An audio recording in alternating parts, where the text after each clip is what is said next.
Welcome back to the Demystify Sci podcast. I'm your host, Anastasia.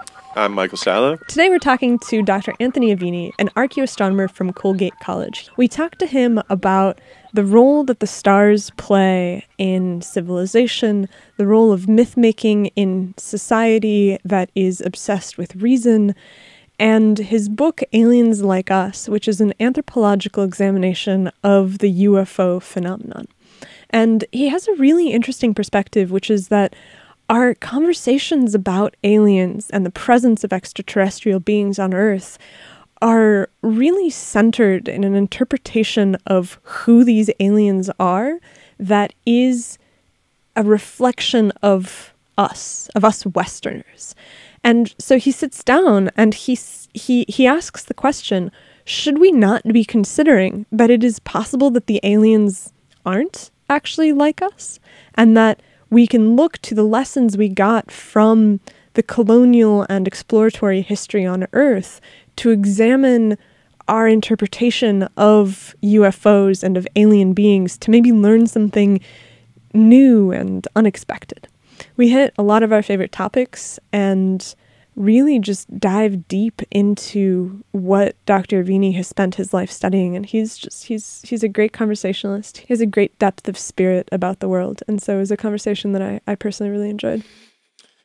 And it's a really important issue to us. This is the first archaeoastronomer that we've talked to. If y'all know anybody else who's an archaeoastronomer, put it down in the comments section, because I want to talk to more people like this. I think that we're at a point in our civilization where we could really use some other kinds of maps besides the physical ones, and it seems like the ancients had a better grip on that side of reality.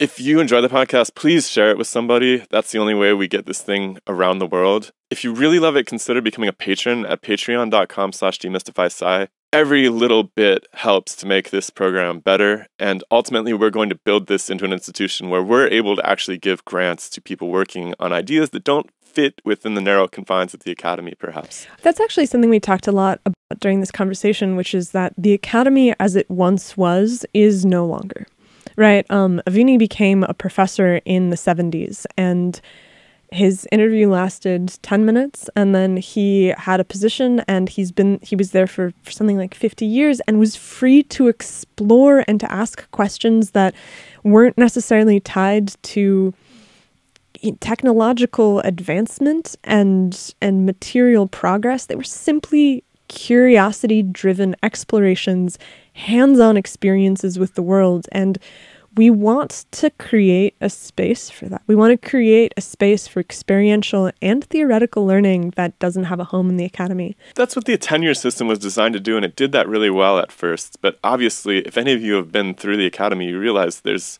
hardly any of those positions left. Even if you're an incredible scientist and you've been aspiring to be a professor your whole life, you will very likely be trapped in the postdoc wheel for several revolutions. And maybe you'll get a position, maybe you'll get an assistant professorship, but the odds that you're going to get a full tenured professorship, just not what they were. So there needs to be some bridge built beside this bridge as it crumbles, and we want to work towards that with this project ourselves. We also want to do live shows. We want to be able to travel and interview people in person. We want to have this be a more complete, more immersive experience, so it's not just us sitting in a room far, far away from the people listening and the people talking. We want to actually be able to bring this into the world, bring people into it, and no matter how you crack that nut, that needs funding. And so Patreon is our first step towards this. And so if you want to be on the ground floor of it, come support us at patreon.com/demystifysci. We will be eternally grateful, and we will get to hang out on Sundays with our incredible patron chat. We have a crew of 7 people that have been coming consistently week to week, and it is personally the highlight of my week because it's the only time that I get to really interact with people who are listening. And YouTube comments are one thing, Discord comments are another thing, but there's something about being able to be in a room with people who are thinking deeply about these ideas, who are curious about nature, that feels electric. It feels like something very, very real, and I am so grateful to everyone who comes every week. Yeah, thank you so much if you're already supporting this show. It means, you can't even put it into words how much it means to us to have other people fueling this project and making it what we hope it to be collectively, honestly, in addition to our own curiosities. So Anyways, enjoy this conversation. I thought it was a really, really good one, and I think you'll love it. So we'll see you next time. The scientific revolution starts now. This the First Side Podcast. Let us see in the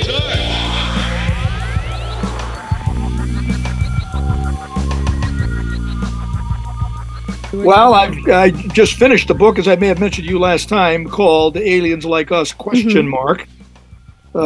Extraterrestrial Anthropology. And then one of my editors wanted me to do something on generalizing that a little bit more by dealing with the subject of who lives on the periphery. In other words, not just our periphery, but the periphery in the Greco-Roman world, the periphery in ancient China. What is it that we think about those who live in remote places? I'm going to start off with the Blemmies, whom the Romans thought lived in Ethiopia, who were men with their heads in their chests. Interesting. So I'm going to make a whole range of a kind of a panoply, if you want, a zoo of these characters we imagine to exist. And of course, then why do they exist? Why do we propose this? And so on. It's all about our past. I was just reviewing your visit with my student David Carballo, and seemed to be very much focused on what we think of the past. So it fits that category. Yeah, maybe we can back it up a bit and talk about how you got into this in the first place. And sure. You've had obviously a very, very rich career, and I really want to talk about this Aliens book at some point, but maybe we can end up there, I suppose. Sure, yeah. Well, I mean, I'm a hybrid, and trained in astrophysics with the Kitt Peak telescopes. Went through the University of Arizona, PhD. Okay, hold on. What did you do there? What was your project all about? How'd you even get into that? First of all, I was 8 years old, and I always wanted to be an astronomer. That's any gawky, geeky kid, you know. And so I saved up my money, bought a telescope. We've heard that story before, and I kind of stuck with it. I was fortunate to be born and raised during the space age, because it just so happened that getting my PhD in astronomy coincided with JFK. I don't know if you know who he is. It goes back in history. I think I've heard of him before. Said we're going to put a man on the moon before the end of the decade. It was the decade of the 60s. And here I was almost with the PhD in hand. I was working on my dissertation up on Kitt Peak. My wife was there assisting me, and we had one child at the time, 1 year old, another one on the way. Totally carefree, never thought about planning. I've got a 35-year-old grandson married, and he and his wife aren't even contemplating having a family yet. But here we just went forward, and that's what you did in the 60s, I suppose. She came across the gangway into the observatory, the 90-inch, and said, bad news, we're broke. The next day, my advisor, Aidan Meinel, pretty well known for doing solar astronomy, came up to visit, see how I was doing, and we told him we were broke. And he said, well, why don't you just get a job, you know, and then you can finish your dissertation in absentia, and then everything will be fine. You know, there are lots of jobs. And, well, how do I get a job? He said, well, next time you're down in Tucson, when you finish all this observing, just go to the bulletin board, plenty of jobs there, and I did. And there I tore this was before the computer age. There was no such thing as the personal computer, much less the big computer. Took down all of these ads. There was Colby, there was Texas, there was Montana State, there was Colgate. And I looked them over, and I looked at Colgate. Well, that's in the east. We're Easterners. It's near the family. We're close to the family, and so on. Down at the bottom, it said, call Hamilton, New York 4. No dial telephones. In those days, and at least not around here. And I called 4, spoke to the head of the physics department, interviewed for 10 minutes. Immediately he said, you're hired. And then he sent me a roadmap. I think that you have stumbled upon why your children are not thinking of having children. You might have just uncovered. Yeah, I mean, I'm not a good dad when it comes to training them in that way. So. And I came to Colgate, and it's a liberal arts college. Liberal arts not very popular these days, and in fact, I probably shouldn't even talk about the academy in college, because I think now a lot of people, at least per Bill Maher lately, agree that it's not a good idea to go to college, and It's just we academics are expensive. all It's up just to our expensive. ears. I mean, like, how Thanks. much was it? How much did it cost to go to Colgate when you started? Well, the tuition was about $1,500, I mean, that's. and yeah, the financial stuff has gotten out of line. I mean, But I think what's tuition also now gotten at a a little bit private extreme college. is the way science is thought of. Thank goodness for demystify science. I mean, you're doing a great public service because people don't trust what we do. Not only what we do, but what we say in class and the whole business of getting an education. I'm glad I retired a few years ago. You know, I mean, I wouldn't want to have to deal with that. So here I was at Colgate. There's obviously excuse me, sorry. There's obviously problems with the way things have gone since your time, right? I mean, it's very strange climate in academia right now, particularly for teachers. It seems like it is, yeah. The wages have stagnated since the 70s for teachers. For everyone. But the tuition's gone through the roof. Administrations have gone through the roof. Yeah, and it's I think very strange. The reason for all of that is that we now no longer simply teach our discipline. We have to be very careful about how these students are behaving out of class and how their lives are. And when I came here, we had one psychological counselor for 1,500 students. We now have a building full of counselors. It costs more to get an education. I don't know if you want to go that route or if you want to hear the rest of the story of how I became an interdisciplinarian, which I want to do both of them, but I am curious on your take about, I want to understand what happened exactly in the academic structure, just so that I can imagine what better institutions will look like in the future, or how that will end up being rebuilt or repaired or whatever happens. So you want to go that way and not interdisciplinary? We'll get there. Yeah. Okay. Well, if I knew, I'd be writing a book about that. I always write books that haven't been written. I don't just write it to waste people's time, but it's when I've got something new and different to say. I don't have a book about that, but I do think that the responsibilities incumbent on the academy have grown multifold. I won't try to put a number on it. And it used to be that I'm interested in the history of ideas. I want to share my ideas with students. I want to teach them to think and to write, and to be good citizens. That was part of it. But it became, the burden became so difficult because there were other pieces added to the mosaic of what an education is. And I think this just has become a huge problem. Is that client demand? Is that due to what the client is demanding the students? Is that their needs have changed over the years, or is there something bigger that's forcing the dynamics in that direction? Yeah, it's in loco parentis. I mean, we are the faculty in the place of the parents, and it's up to us to discipline them, to bring up their moral standards, to deal with all sorts of problems that we never used to have to deal with. And I think that then it costs more money then to run the university, and then people will start complaining, obviously, about the tuition and where the funds go and so on. Is that because I don't have an answer to it, but I'm glad I'm not in it. I'm happy not to be in it. Is that because the parents are overburdened trying to keep up with a new economic paradigm, or why do you think that the parents aren't parenting? I think they're too busy. Right. You both have to have a job. You have to have childcare, and the one-on-one with your kid is much less than it was when I was a kid. The world is more complicated, and capitalism has a lot to do with it, but we don't have to go that way. You got to make a living, and everybody wants more. We are consumers, extreme consumers, and so the more we want, the more we have to work. And then everything costs more. So it's you should get an economist to talk to you about that. We have several really good economists coming on. We just spoke with a few.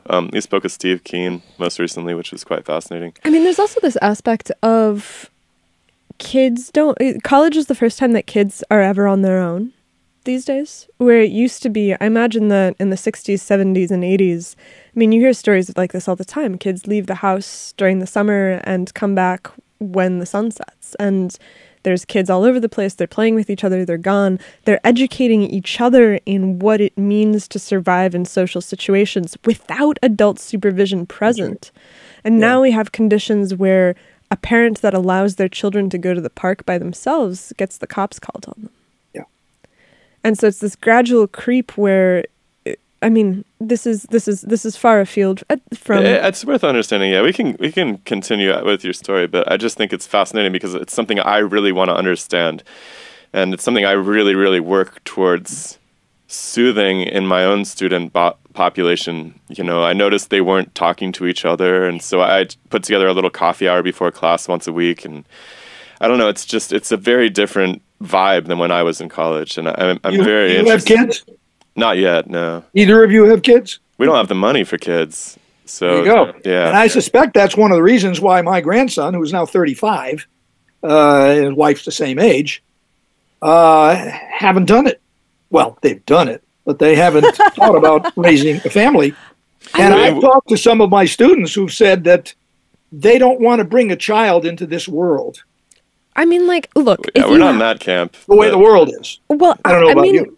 It's a little bit difficult because we are in that camp in some sense where if you look at the way that you have to live your life in order to have a child, you have to orient yourself towards financial stability through a career that might not necessarily be what you want to do. Like, let's say you want to be a professor and you go to school, you get a PhD, and you go to that job board. And the job board does not have a bunch of places where you can go apply by phone and get a job. That's the purpose of my story. Yeah. Right? You're going to get a postdoc, and then maybe you'll get another postdoc, and maybe you'll get a third postdoc. And then along the way, you'll be making $40,000 a year, and you'll be moving every 3 years. And That's so right.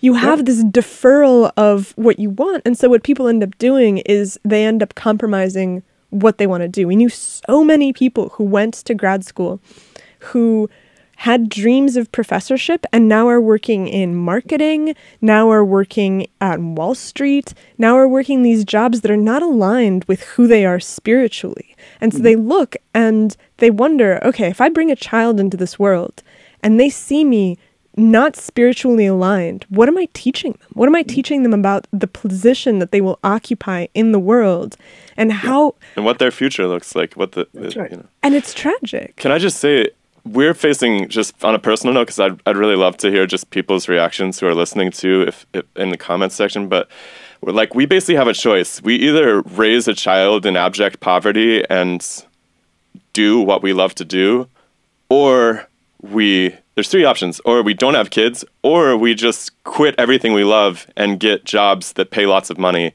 and raise kids at the sacrifice of our entire lives. And then we don't spend any time with the kids. Yeah. So it's like, what the hell do we do? I mean, we're definitely at that decision point, and it's very stressful. Yeah, well, you answered your own question, and the purpose of telling my story is to show, at least the start of my story, is to show you how different it was when I was being brought up. Now, fortunately, I was in the space sciences. All I had to do, and I had no degree, was to breathe on a mirror, and I got the job. And I got a pretty decent salary, $6,500 a year in 1963. We were able to eat steak and lobster. Sorry if you're a vegetarian. We were able to eat lobster. I love some lobster. I didn't even get that. But anyway, it was not a problem to get a job. And I stayed in that same job for 54 years. One job, the only job I ever had in my life, having retired about 5 years ago. And it seems like the money. Job of your dreams in some sense. It was because right place, right time, good economy. I mean, the 60s haven't been back. I've been around a few decades, more than a few decades, and I haven't seen anything like the 60s yet. Late 60s, very troublesome. Early 70s. And that's when Colgate instituted various programs to initiate remote learning, not this kind of learning, but going into the field. And that, to answer the question you asked at the opener, is how I got involved in interdisciplinary work. There was no such thing as interdisciplinary. It was more about experiential learning. I mean, you don't just learn from a book.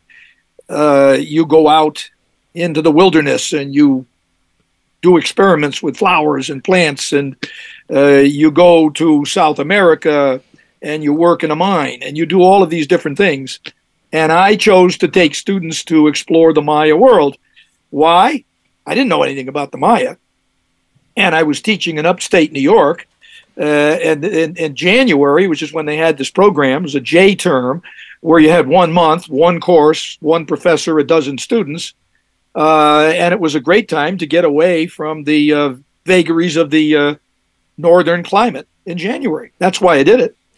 And you can laugh. Yeah, that was interesting. I didn't realize it would change my life. I got interested in exploring the architecture of the Maya and these cockeyed buildings, strange-looking buildings with odd angles, distorted out of line. Did they point to the stars? Did they point to something on the horizon where the sun set or the moon rose and so on?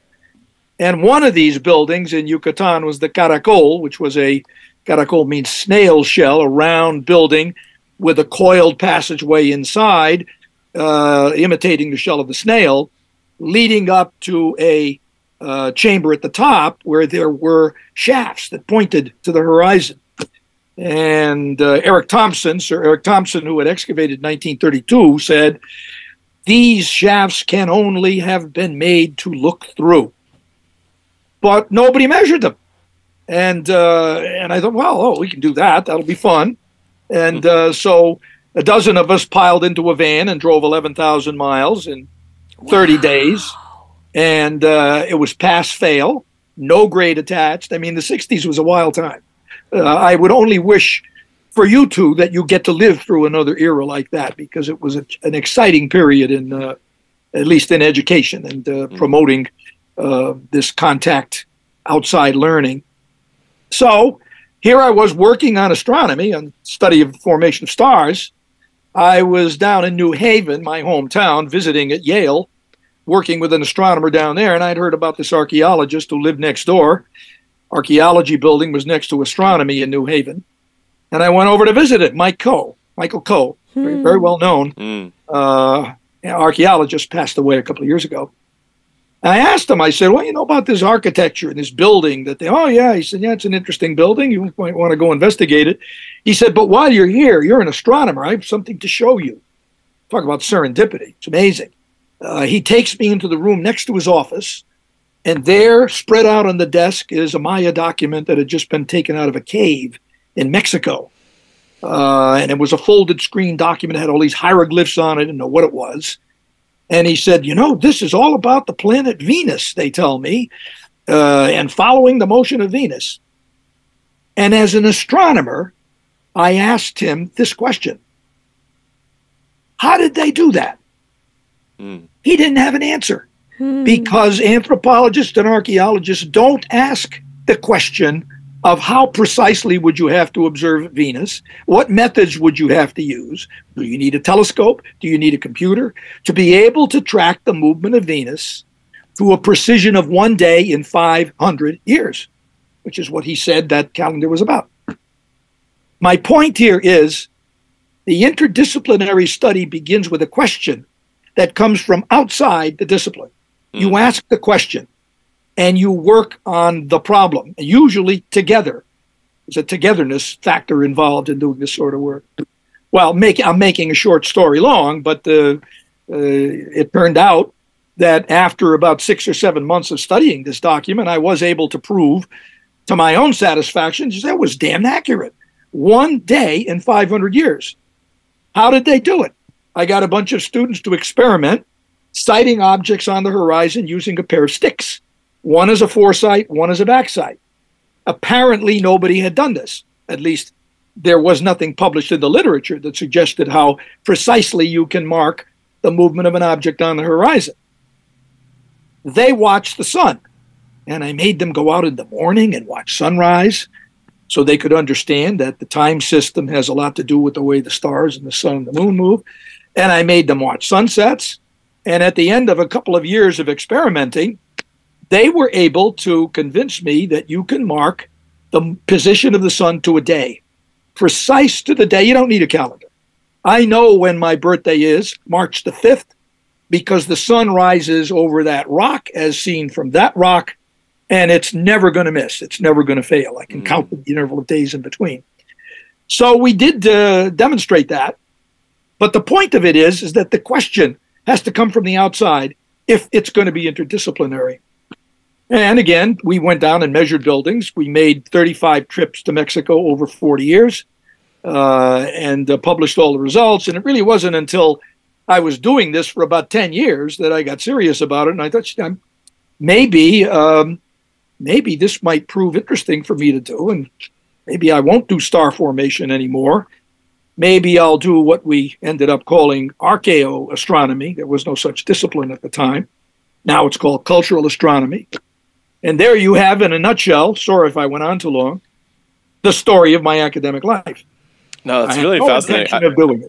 I think Venus is really fascinating too, because the stories, correct me if I'm wrong, but the stories that the Mayans came up with, or their ancestors, whoever first decided to keep an eye on Venus, are remarkably similar to those stories that the Mesopotamians came up with, and those that are inherited, about this descent into the underworld and it's almost this hero's journey that appears. Yeah. And why do you think that is, that these are in common? Do you think that the Mesopotamians came to the New World and built the Maya pyramids?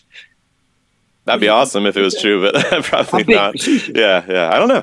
I mean, I interpret it.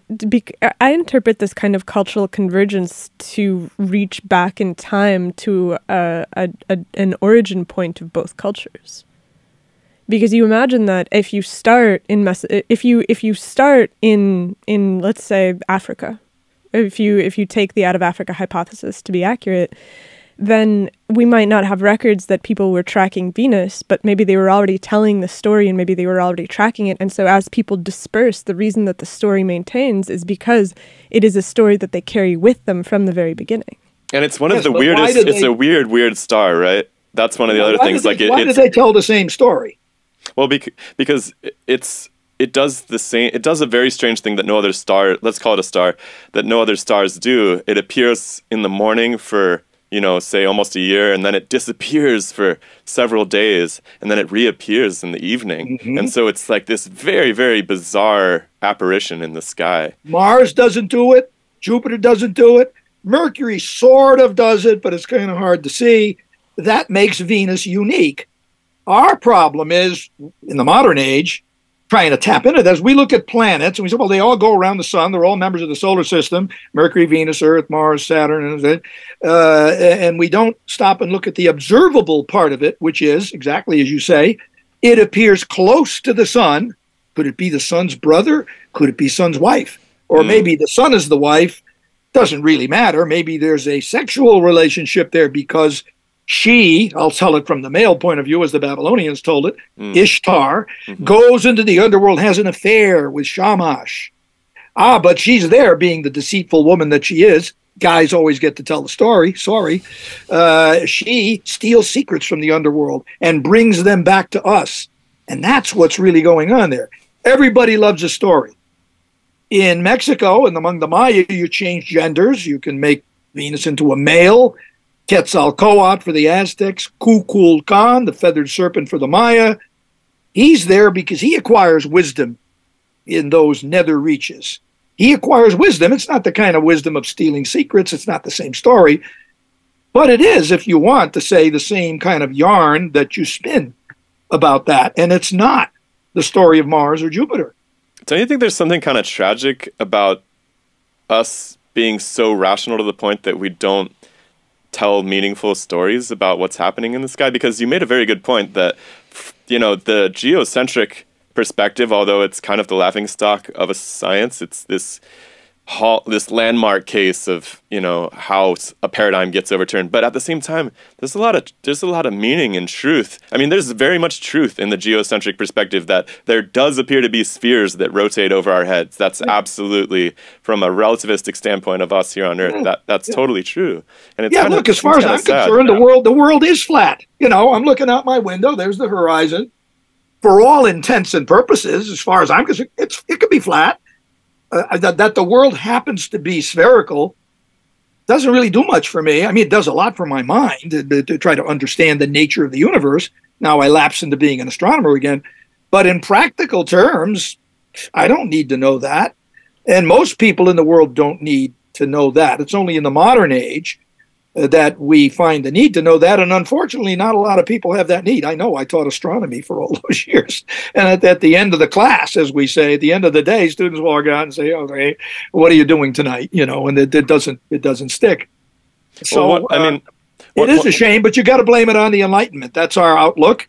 And I'm not going to bitch about the Enlightenment because it's done a lot of good for us. It's brought us reason as a way of understanding the world, but we live with that conflict. There's a conflict there. And it's such an important story, don't you think? It's almost like this central human story where you just like something crappy happens to you, like I don't know, whatever, like you lose your job or whatever, you get thrown down into that underworld and you got to go through this toil. And it plays out all day, every day for everyone. And there's something really important about recognizing that is, in some sense, a phenomenon that plays out everywhere in the universe. It's the same story.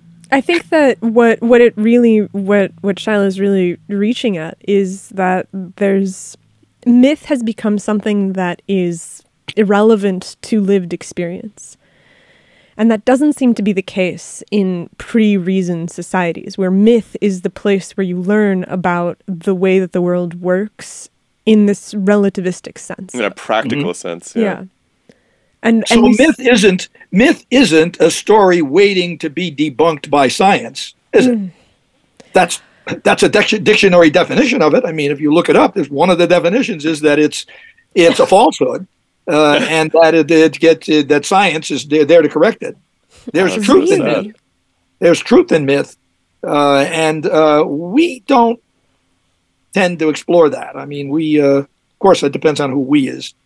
Well, it seems to be playing out in, the mental health crisis. I mean, people don't have those signposts that they used to have about how to behave themselves, and science doesn't seem to be equipped to address the question of how you should behave to find a meaningful existence in the world. It can only just tell you cause and effect, That's not the job description. Yeah, I mean, it just tells you how something happens.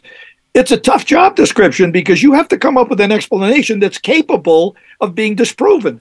And how in this really mechanistic sense, right? How in this really mechanistic sense, like a molecule caused you to be depressed or something, it's a bit nearsighted in that sense that it is true. Science offers a truth, but there's a different truth which is equally as real.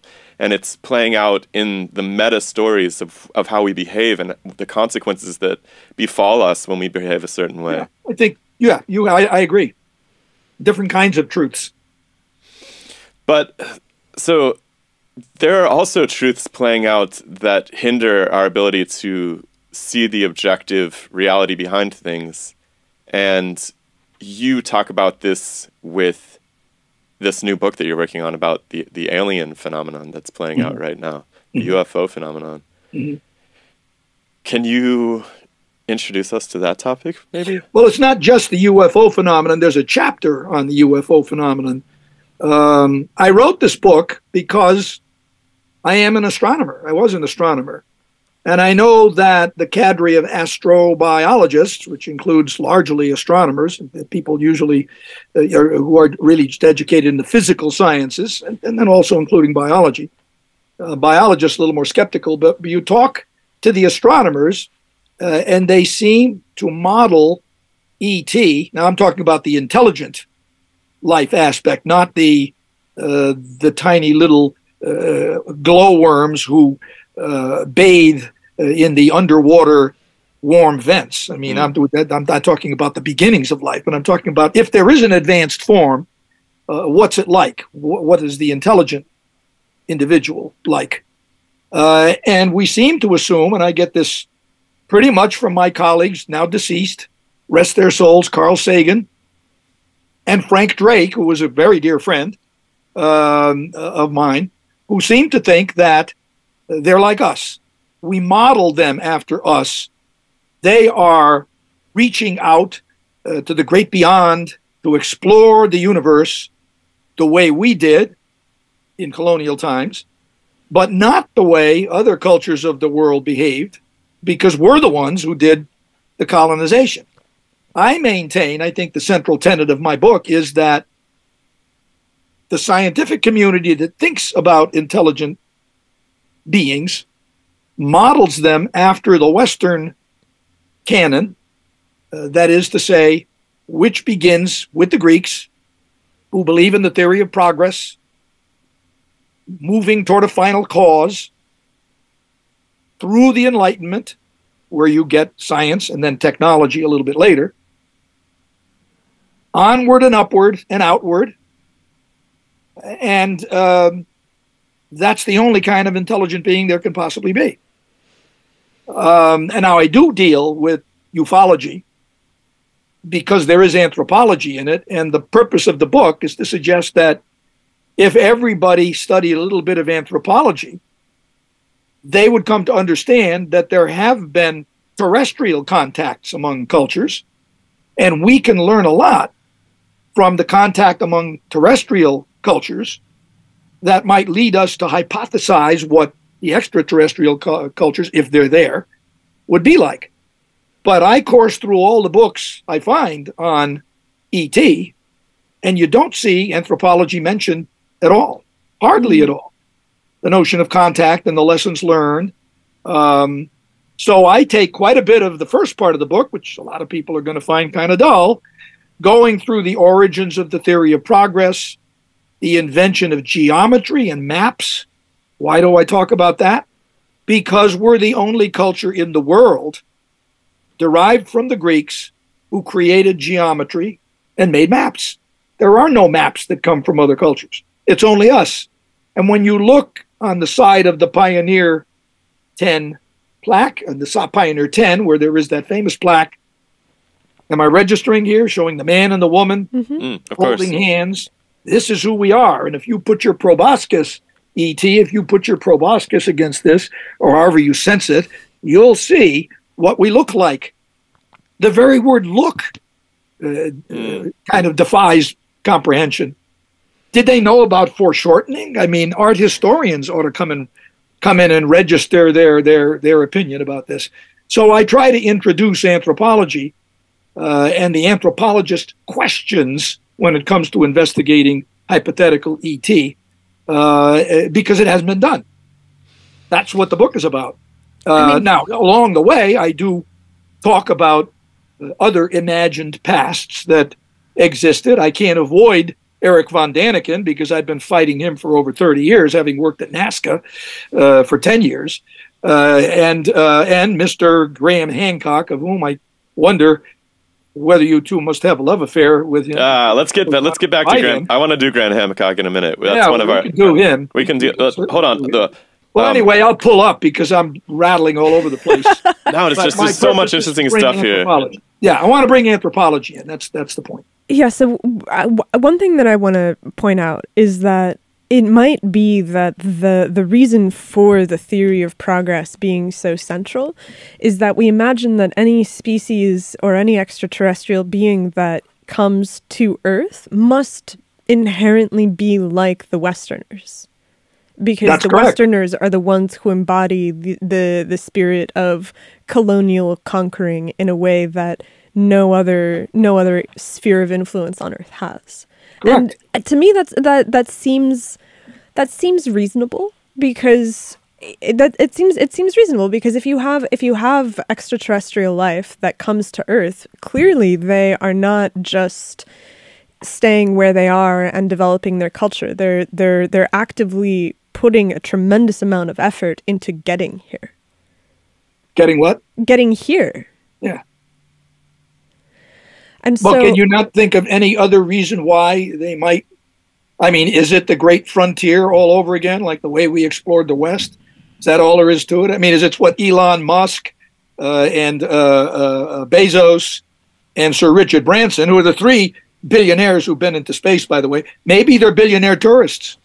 These ETs, could be they're billionaire tourists. but even if they're billionaire tourists, it's hard for me to imagine a system except for oligarchic capitalism that leads to billionaire tourists. And But so I mean, again, it's a recreation of you it. have your brain, and it's been your brain has lived with all the inheritance of ancient Greece through Judeo-Christianity, and doesn't depend on what kind of religion you proffer, through the Enlightenment, then into industrial capitalism via technology.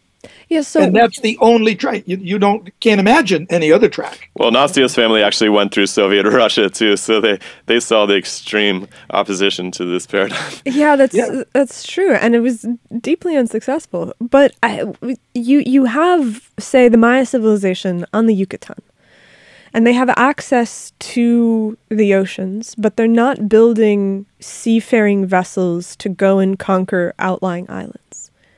Is that just because they didn't get to it before the Westerners came, or because they fundamentally have a different mindset about what it means to live on Earth?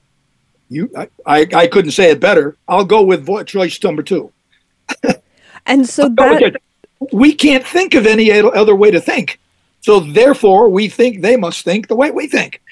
That, to me, that's pretty straightforward.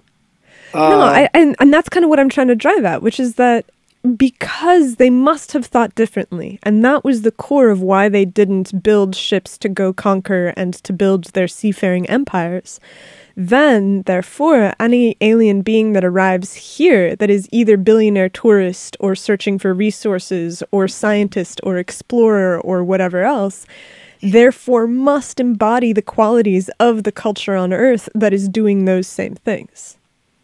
Well, what you leave out is that you can't offer me any other reasons than that they're like us for coming here. And you're saying that if they did come, they have to be like us.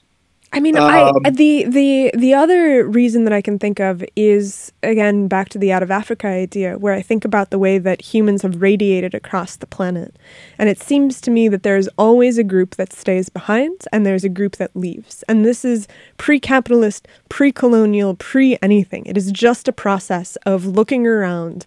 And I don't know if it's curiosity. I don't know if it's resource limitation. I don't know if it's somebody just getting, like a hunting party getting lost. But it seems like there is something else that drives people to have radiated across the entire Earth that could also be a possible explanation. Yeah, well, I think the Japanese fisherman is a good example in Peru. I think most anthropologists who study the Jamon pottery that's found on the coast of Peru have pretty much come to the conclusion these guys were lost. They were out fishing. They got lost. The current took them over.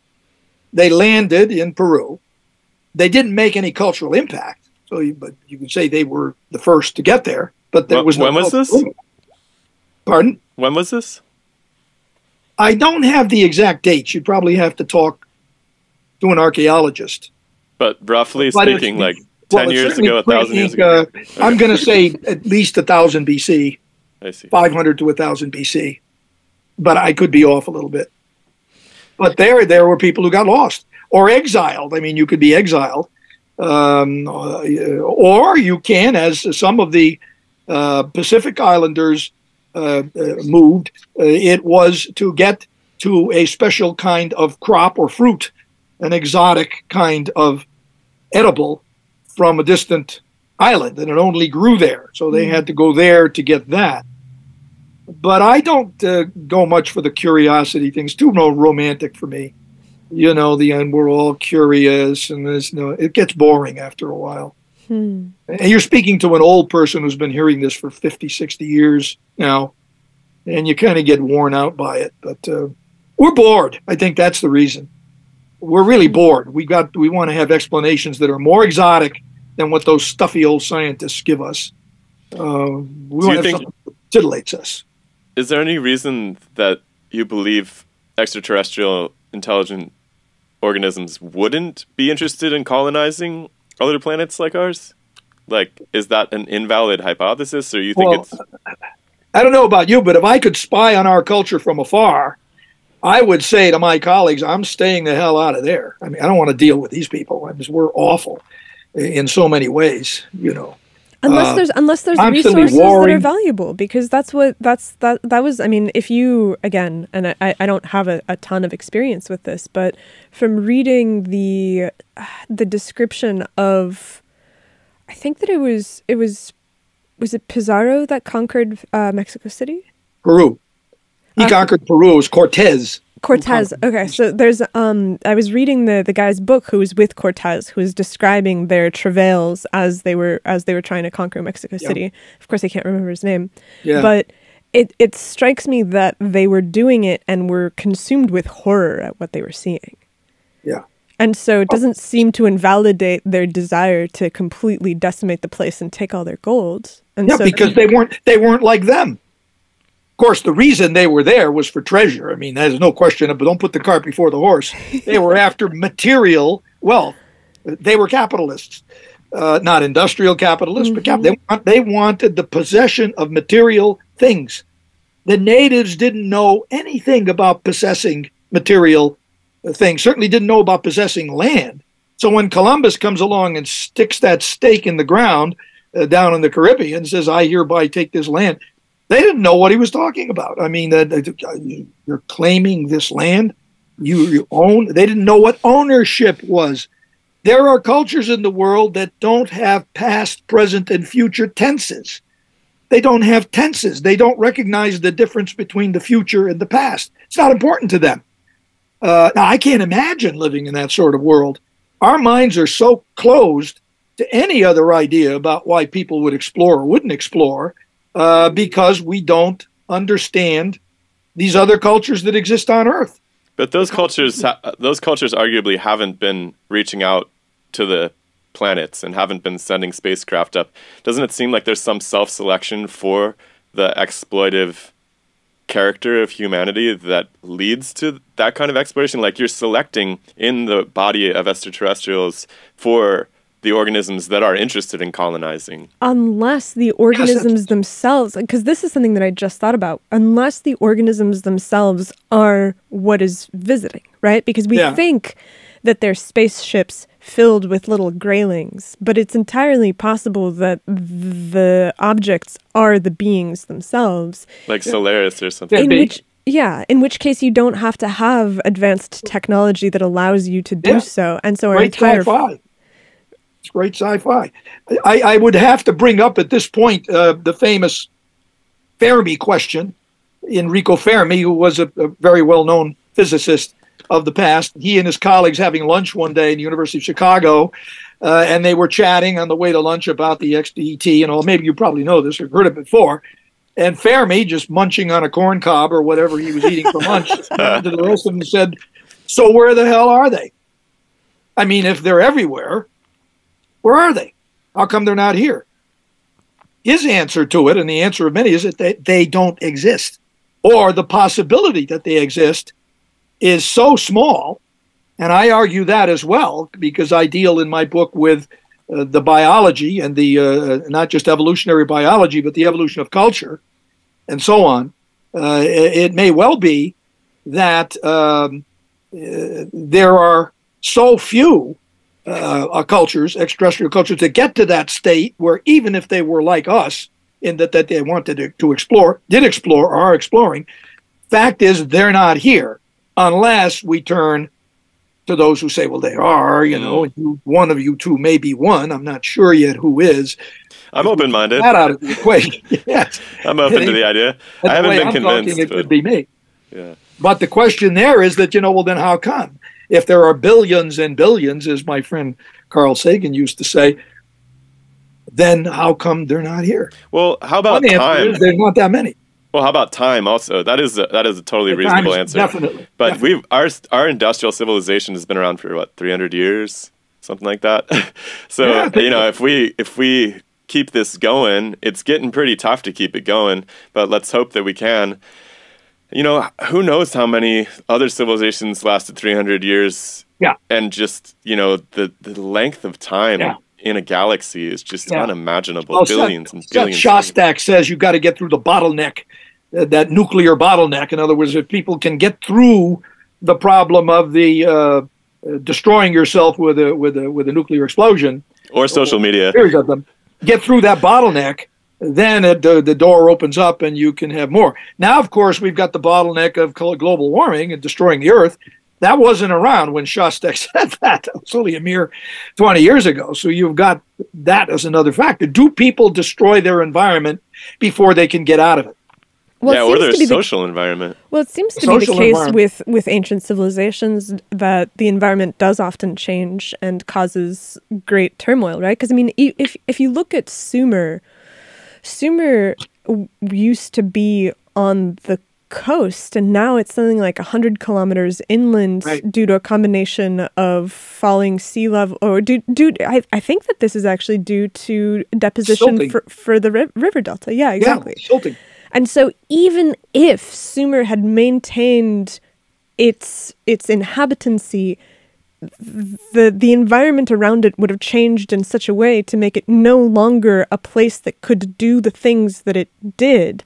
Right. And you look at Mesoamerican cultures, and there seems to be some evidence of significant climate change there. We also know that Africa went through these periods of greenness, and so the Sahara bloomed, and then it went dry, and then it bloomed, and then it went dry. And so the idea that humans survive climate change is pretty apparent. Mm-hmm. It's just a question of, can you bridge the gap technologically to get to the other side and maintain all of the structures that allow you to do the complex things? Because I think about this, we fear extinction. And you see people who are talking about the fact that the survival of humans is threatened and we might all go extinct if climate change happens. And I don't believe that for a second. I think that the great risk is that the culture that we have built that is based on the Enlightenment and this triumph of reason has a risk of going extinct, because that's a very fragile equilibrium. Well, Anastasia, that's on the verge of ending now, irrespective of global warming. I mean, that's an attitudinal problem. I agree with what you're saying. But I think that those two things are combined to each other, right? Because, okay, so I want to try something out on you. I'm a biologist by trade, and so I'm speaking about this from the framework of biological systems, and the way that our culture right now talks about climate change and global warming reduces everything down to CO2. Rising CO2 levels are going to make it too hot, they're going to acidify the oceans, and we're going to be screwed because of CO2. And what I think is a much larger problem that is much more silent is the chemical contamination from anthropogenic production. And that is, I personally think, much more of an existential risk, because if the environment is contaminated with exogenous estrogens and PFAS and all of these chemicals that act on the endocrine system, then what you're going to have is you're going to have a population collapse globally among all animals that is not tied to CO2. And so the collapse of the Enlightenment is related to this, and the collapse of reason is related to this. Because when you go and you trawl the fringes that are, against climate change or whatever, and they think that it's not true, what I've found is that the deeper, if I dare say, anthropological perspective is that they realize that the distillation of the entire crisis to CO2 isn't reasonable. Mm-hmm. And yet, when you go and you start looking on the internet, when you go and you start looking at the way that politicians talk about it, when you look at, the COP climate summit or whatever, CO2 is the only thing that they're talking about. And so what you see is this rift where people who are on the outside are like, that's not accurate. That's not accurate. And so from somebody who's sitting inside of the CO2 bubble, they're looking out and they see people who are anti-enlightenment and anti-reason, and everything is collapsing. But the reality is that they're seeing a truth. They're seeing something that is accurate in their criticism of what Enlightenment thinking has led us to, which is industrial capture of the green movement that allows for you to focus exclusively on CO2 because it is an easily mitigable substance that doesn't require you to change the material basis of civilization. It was the same thing with the obsession with the vaccine during COVID too, which led to it was tragic as heck, because, you heard these public health officials being like, this is going to solve the problem. And obviously it didn't. And everyone who was a scientist, who was like a real virologist or immunologist, understood that that's not going to take care of a fast mutating respiratory virus. And it was so tragic when you get these huge platforms behind these very limited perspectives on the solution to a serious problem. And it's really tragic because it seems like it's undermining the very institution of reason itself. It's just, yeah, I'm curious about your thoughts. Yeah, well, I think Anastasia articulated a very reasonable theory that I think I would agree with. But isn't the root cause, whether it's CO2 or plastics, if you will, industrial waste or whatever, are not both the products of this technology that we inherited and that came to us in the Enlightenment and after the Enlightenment when it became industrial? I don't want to say does it matter which is the cause. Technology is the cause. Technology is our religion. I think that it matters what the cause is, because if we believe in reason and the Enlightenment, then when we talk about cause and effect, we have to talk about what is the cause.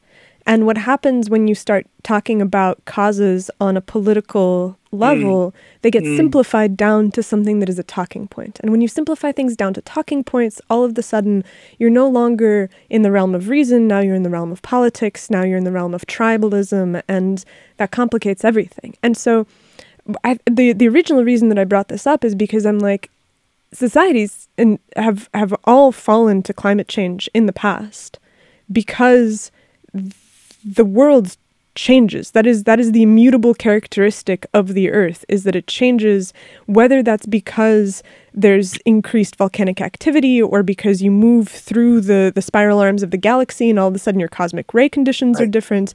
We know that it changes. And so it's like, the question is, are we going to be able to bridge that gap? Because civilizations fall because the world around them changes and they cannot adapt to it.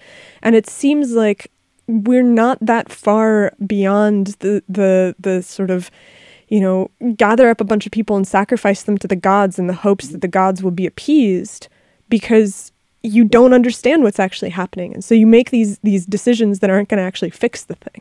Right. And so I wonder, in your research, if you've come across anything that makes you feel like it's possible to bridge that gap, even as the world is changing, or if that change inevitably leads you to extinction, culturally.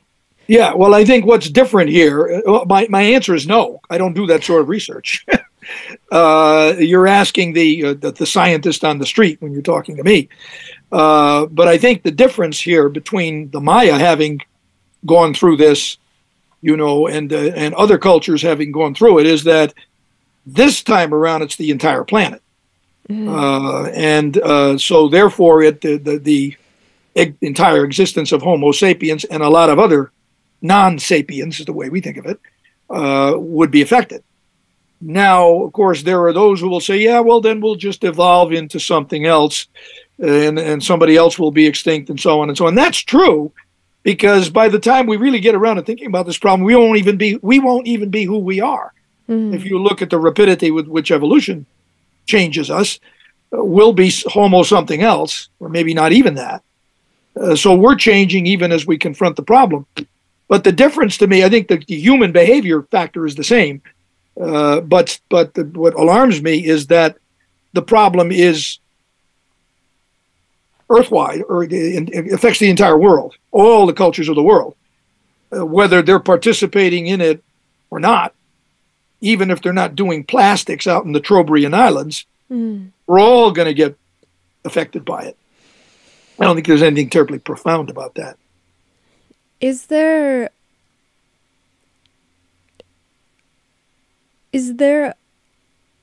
something to be done about our addiction to technology?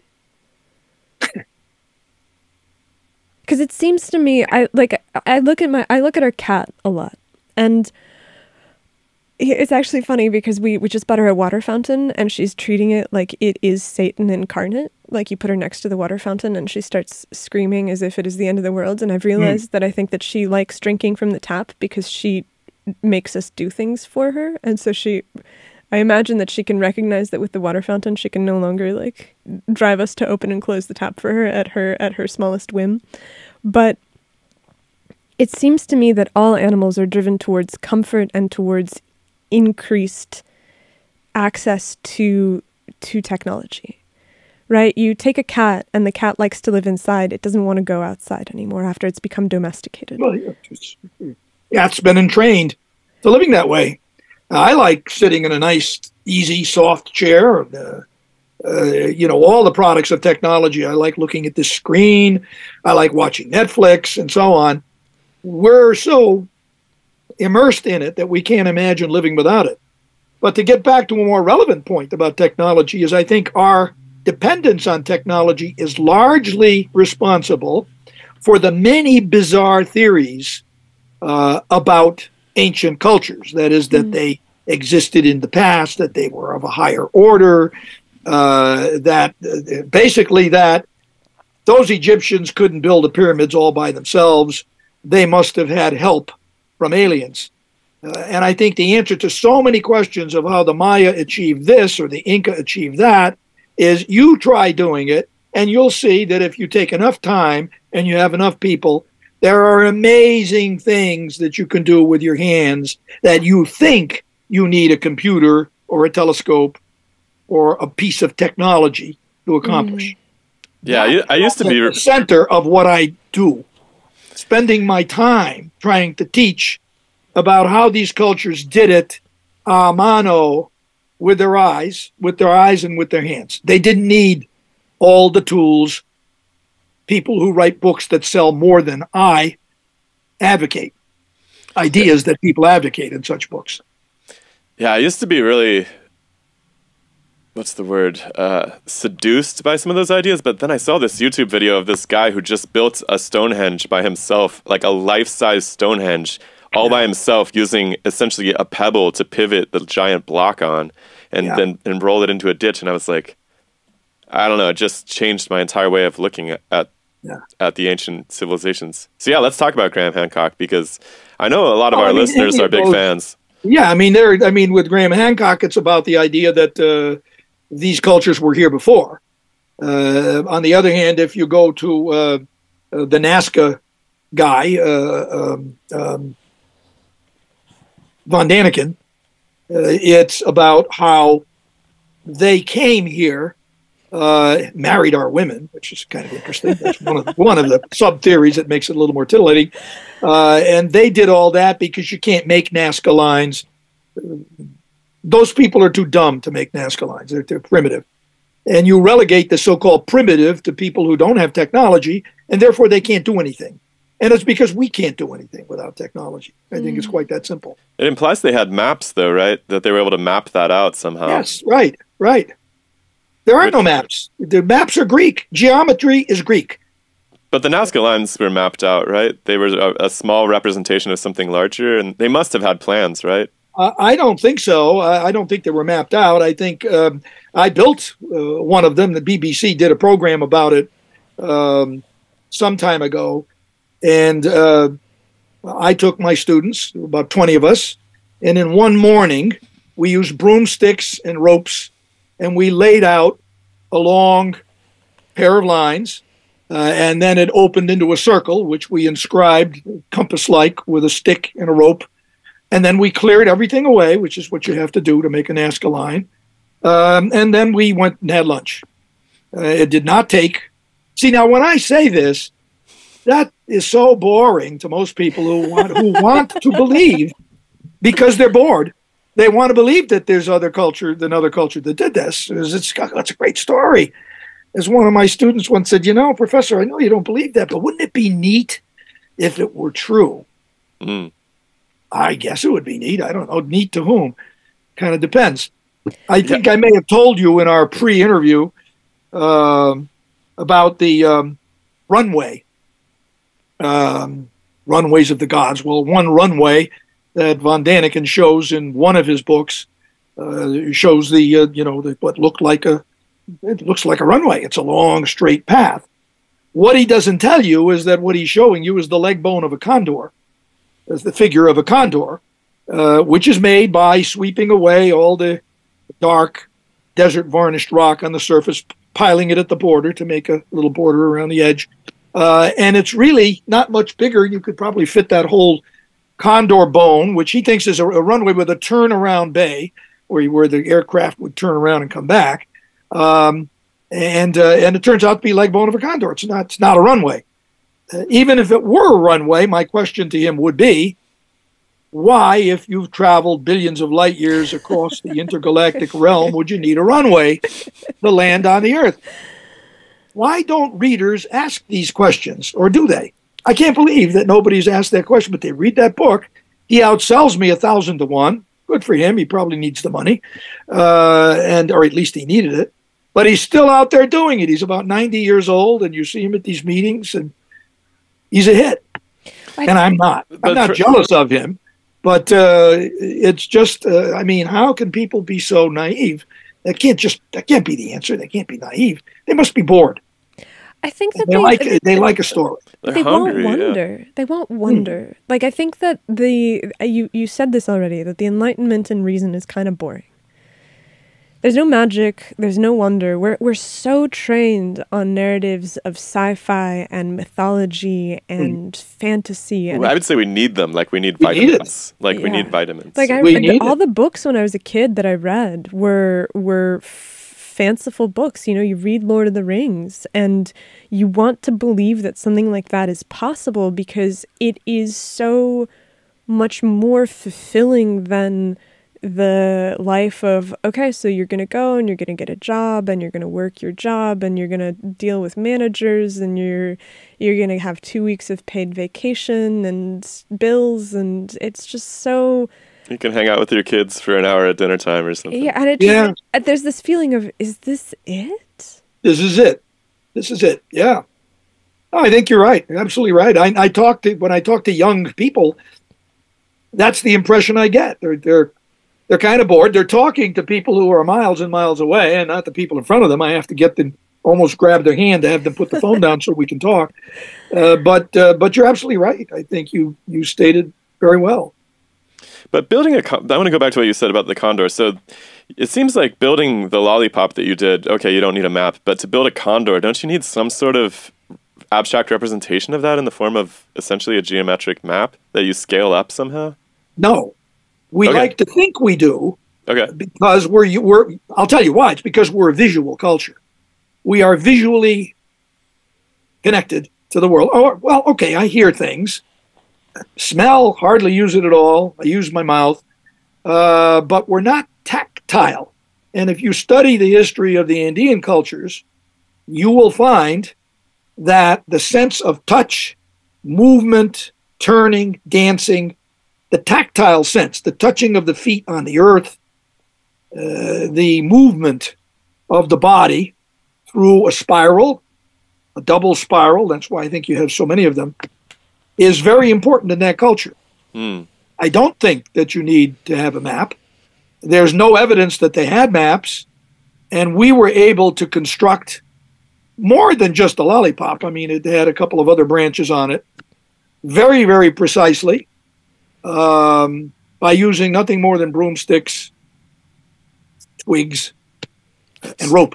So you're saying they were dancing out the shape of a condor long before they made this representation? Yes. Nice. And I think that's what the lines are about. They're not made to be seen from the air, the way I put these pictures on my wall and look at them. You go into an art gallery. It's about moving through them, as far as I'm concerned. It's about creating the movement of the condor, what it is to be a condor. To be a condor, you've got to go through his body. Not make a map of him, not make a picture of him, not do a Picasso rendition of him, but you got to walk through it to live it. You have to live it. You have to feel it by touch and by movement. And that sense is pronounced in those cultures. And we go through that. Don't you think that there's something inherently visual about being a human being, though? I mean, humans have by far the most acute vision of all of the mammals. We see in color, unlike most other mammals. Sure. All I'm saying is that we are very heavily oriented to the visual. There are, after all, 5 senses, maybe even 6. And I always love where umami fits in here. But maybe we are, I'm not saying maybe, I'm saying that I think we are very heavily visually oriented as opposed to using the other senses. And that causes us, at least it caused the Greeks to invent maps. They did it. The Greeks invented maps because of creating city planning. They were planning Athens. And that's where geometry came from. It came from the city planners. There's a funny passage about this in the Aristophanes poem, The Birds, which has been acted out on the stage, where one of the participants comes stumbling out onto the stage with all of his surveying equipment. He's a buffoon. And he says, I'm going to measure this and I'm going to measure that angle. And maybe they're making fun of me in the field. I always thought. But we're going to measure this and mark that. And the audience boos him. It's done as a kind of a sidebar, a relief, a moment of relief from the play. So you can see this comic act come out on the stage. So they're making fun of the geometer, the city planner. And then out of that, really interestingly enough, comes, and you can read it in Aristotle's Politics, he starts talking about the orbs of society that revolve around the center, that the agora is the center, that's the marketplace. And then you have the various orbs, which are the different classes of cultures. And as you go ever outward to the more impoverished people, what he's talking about there is a map of the solar system. He's talking about the theory of orbits. And I contend that that's where the idea of orbits comes from. It's from a social analogy made in Aristotle. And once you get that, then you make maps. And then they grow into the zonal map that Aristotle and his followers make of the Mediterranean era, where you have the temperate zone and the tropic zone and the frigid zone. And of course, it's only in the temperate zone, or we temperate people, we're very temperate, we're enlightened, where we live. Don't go to the torrid zone, because there people live only by their emotions. They have no reason, they have no rationale, because the sun burns it out of them. They're very erotic, they're very sexual, because the heat boils their blood. Go north of here, beyond the temperate zone, into the frigid zone, and you'll find people who are too cold to think. They can't move around very much. You see it right there. It's ethnocentric. We are the best. We are in the best place. And then you translate that after you come through Judeo-Christianity into the Enlightenment to the Western world, the great colonizers, the great civilizers of the primitive. It's a story that's so wired in us that we can't ask the question of where the hell are they? Because we can't even imagine it. We don't even have the capacity to imagine it. I'm struck by some serious revelations here with your idea about map making, in that it seems to me that science is fundamentally a map making enterprise, particularly with respect to the physical world. But it seems like myth making is also a map making enterprise as well. But of the spiritual? Yeah, but of the behavioral, spiritual, psychological, experiential side of the world, and that we have completely, well, obviously people still participate in religions around the world. There's quite a bit of that. But to some extent, the obsession with the physical maps has displaced that in our focus as a society right now, which is hurting. It's hurting really bad, actually. Yeah, I'd have to expand on that a little bit. I'm not quite getting it, but if you would. Yeah.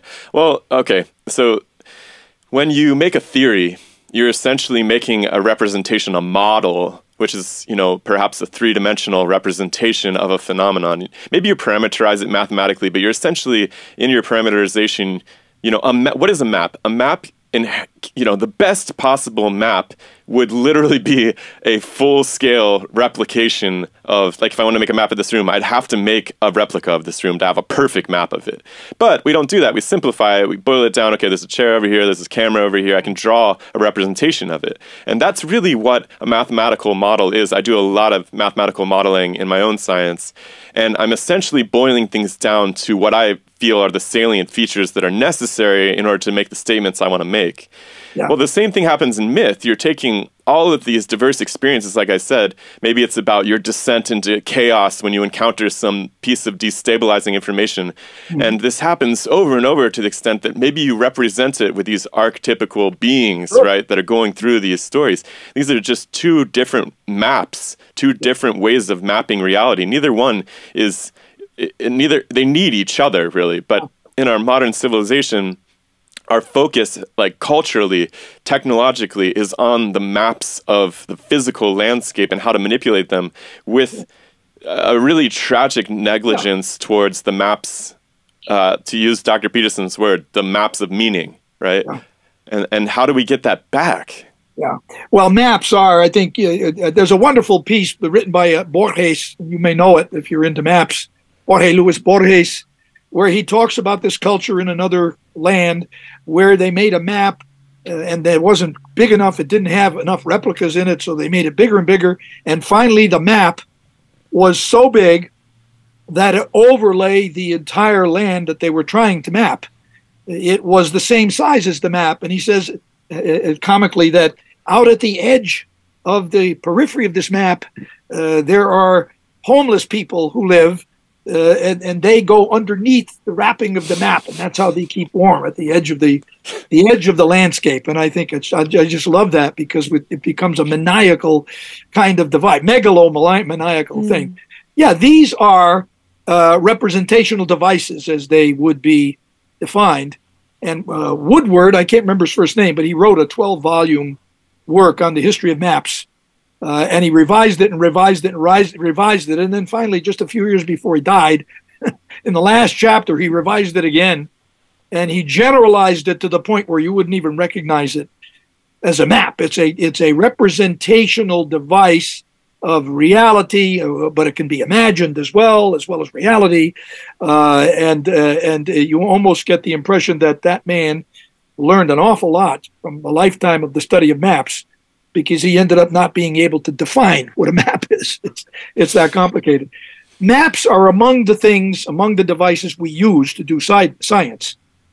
Another device is taxonomy, making lists of things. And Stephen Jay Gould's famous quote, where he says, without taxonomy, there is no science. You can't do science without a taxonomy.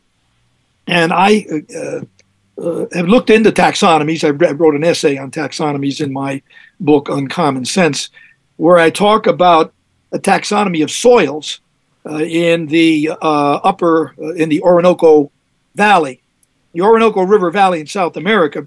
Rainer Wilbert, who was a biological anthropologist, worked there, came to Colgate, gave a lecture about 10 years ago, and he talked about the soil taxonomy of a culture in the Orinoco Basin.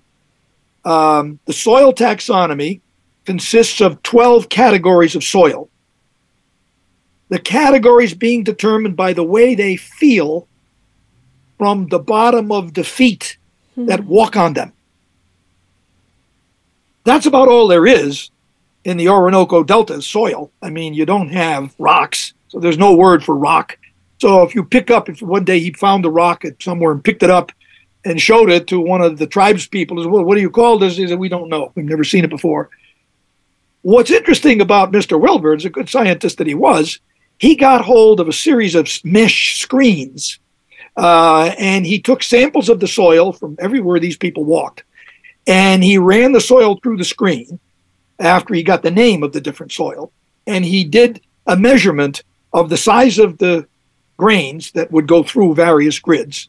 And he came up with exactly the same taxonomy that the locals did, who made the taxonomy by the way it feels to walk on.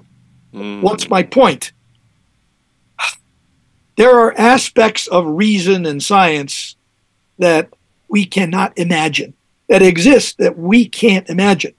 But here in a terrestrial example is a case where you do have a classification of soils, would be damned important if you're trying to explain the origin of the river, which are determined by using your feet. I don't know if that made any sense, but I just marvel at how ignorant we are of other ways of doing things. it comes back to what you were saying about experiential learning, where there's only so much that you can do when you're sitting in a laboratory or you're sitting in an office and you're thinking about the world and what actually is inside of it versus what knowledge you can accumulate by going and experiencing it. And I think about this in terms of laboratory science a lot because biology functions on the back of model organisms. Right. And our model organisms are what we use to be able to make massive conclusions about how biology works and its functionality and its principles and everything else. And yet, they're a very limited subset of all of the species on Earth living in incredibly artificial conditions. And so you have this acceleration of the accumulation of knowledge, right? If you look at how much knowledge we have about biological systems over the course of the last 100 years, exponential growth. And yet, we still, more than 90% of the drugs that we develop in the laboratory have no effect when they get put into human trials, even though they work great in mice or they work great in zebrafish or wherever you're testing them. And that to me... I was listening to this comedian the other day, I forget who it was, he was like, yeah, it's a great time to be a rat on Earth. They can totally cure your cancer, take your depression away. It's just a wonderful time for rats. But, humans, on the other hand, you guys are kind of missing out. Even as we speak, they're talking about getting rid of all the rats in New Zealand. You may have heard about this. No. And they have a way that they're thinking where, it's this, you would know, Anastasia, the biological process that's used to splice the DNA I can't think of it. CRISPR-Cas? Yes, exactly. And of course, now anybody can do this. So there's this one guy that wants to go around and put in an automatic splice, which will cause one rat ultimately to do all the shifting, and then that goes through every rat in New Zealand, and all the rats will be dead eventually. But he doesn't take it the question of what else that could do to the environment. What worries me is that these kinds of operations can be done by anybody. Any one individual who wants to experiment can change the world. That scares me. Yeah, there's definitely a creep towards the technological ability of an individual because you can put together a garage lab, and if you're interested in it, I mean, you could probably synthesize a virus way worse than COVID in your garage lab. You can and you can put it in the population, and I just not advice. This is not advice from a scientist. But I feel like there is a tendency towards recusing yourself from the world and instead focusing on what theoretically would be good.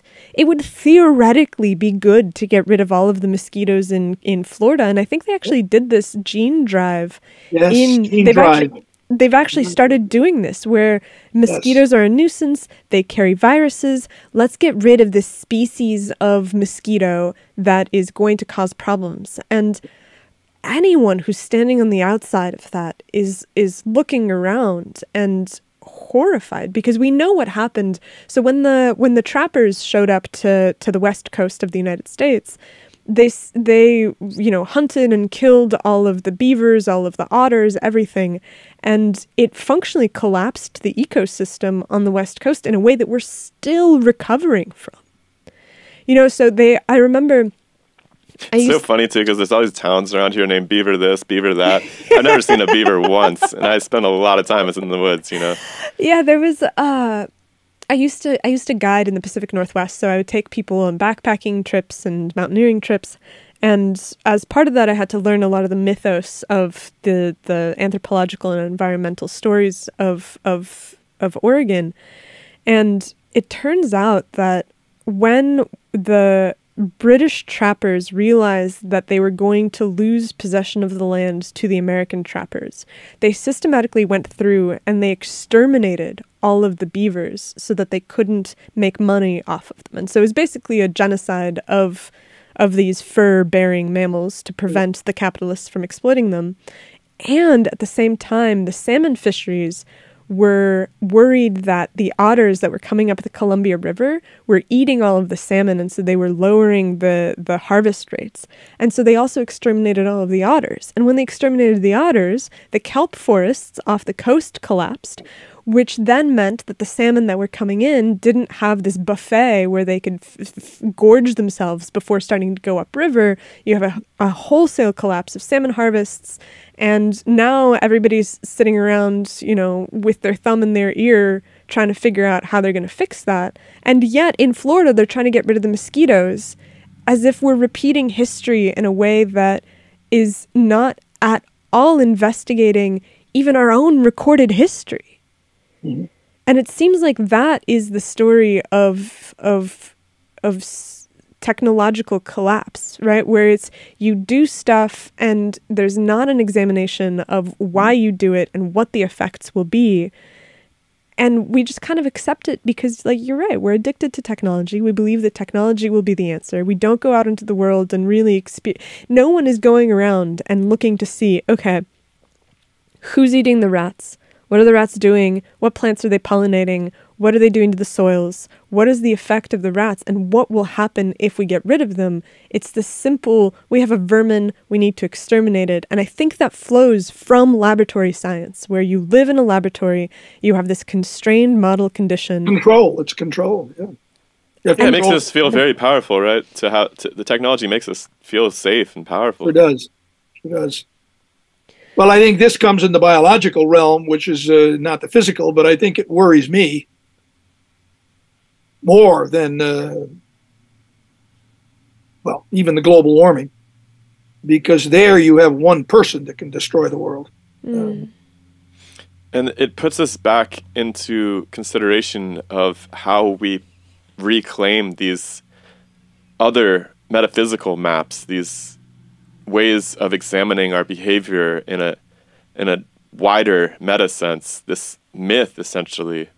Where are the last threads of that? Are they in Netflix?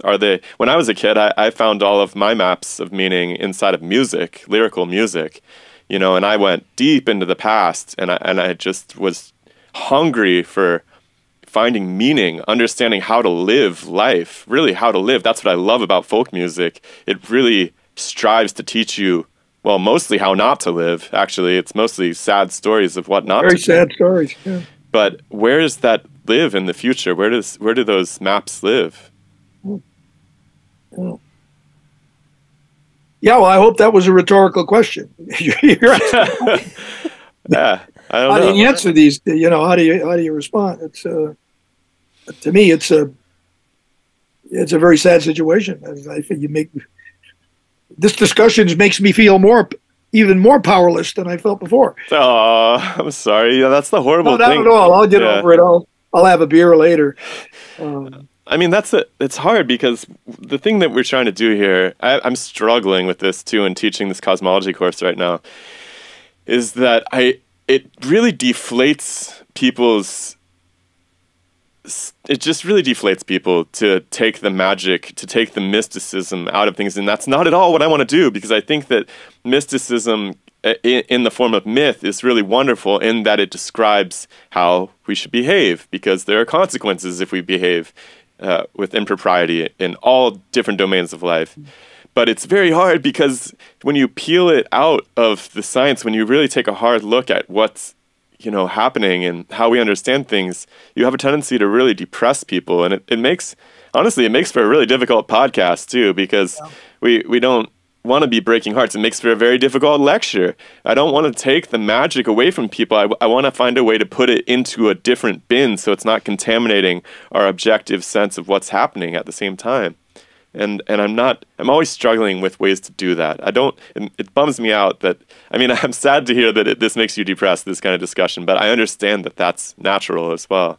Yeah, my experience in my teaching life has been the same as yours. It's, I try as much as I can to bring the sense of wonder to the students that I deal with. With astronomy, that's not so difficult. You can talk about, I think one of the things I like to have my students contemplate is how is it that we are all here as the result of an accident that happened in a split second 14 billion years ago. And if the click went that way instead of this way, if it were a trillionth of a second, 12 billion years ago, it all might be different. Makes me think of the movie that's going to win all the Academy Awards, Everything Everywhere, all the alternative universes. There is wonder in that. But I think that aside the wonder, there is a disarming effect, because not a hell of a lot you can do about putting the brakes on, I was going to say putting the brakes on evolution, but yes, you can put the brakes on evolution, as our discussion earlier suggests. You can change the gene and so on, but you can't stop the Big Bang, and whatever the ultimate effect of it all is going to be, whether we're all going to come crashing back together again or dissolve into an infinitely dilute realm where you don't even have gas molecules within a mile of each other, I can't say. I mean, it's dismal. So maybe that's why we like to fantasize. And it's a good thing we have myth, but we have to remember that these are stories. But everybody loves a story, so be a good storyteller. As long as you differentiate between myth and reality, I think you... Well, I think myth is reality. It's just as real as science. That's the crazy thing. Yeah, right? It's just a different way of looking at it. It's a different kind of reality. I mean, you can't, it's just unfortunate to treat human beings like physical bodies, essentially, right? Like science, especially physical science, physics, does a great job with describing the dynamics of physical bodies, but human beings are more like a process or something. My atoms are going to be different tomorrow than they were today, but I'm still going to be here for some reason. And so I don't think, I do think it's every bit as real. The mythology is every bit, it's at least describing the things that occur over and over again in an every bit as real sense as the physical landscape is changing. Do you know the work of Michael Levin? No. So Michael Levin is a Tufts. What he is. He's a Tufts professor, and he does these crazy experiments where he takes planarian flatworms, which are regenerative animals. You cut them in half, you cut one planarian in half, you get two.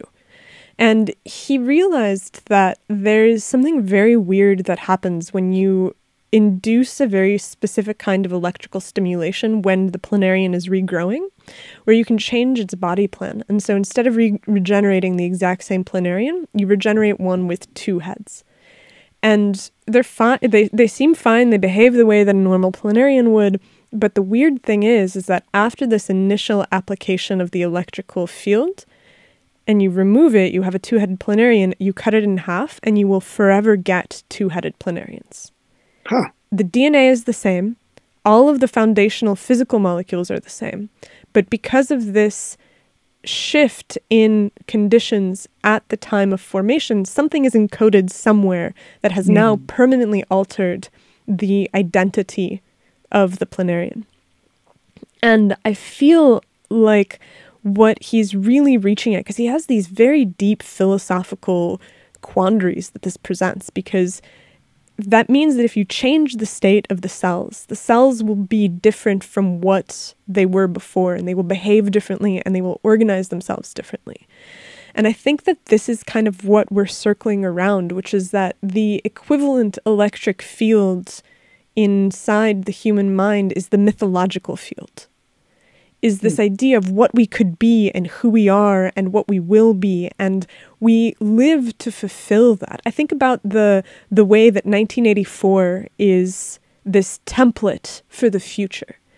And Orwell wrote it, and it's horrifyingly true. And it almost seems like it is the mythological field that has shaped us into the present day.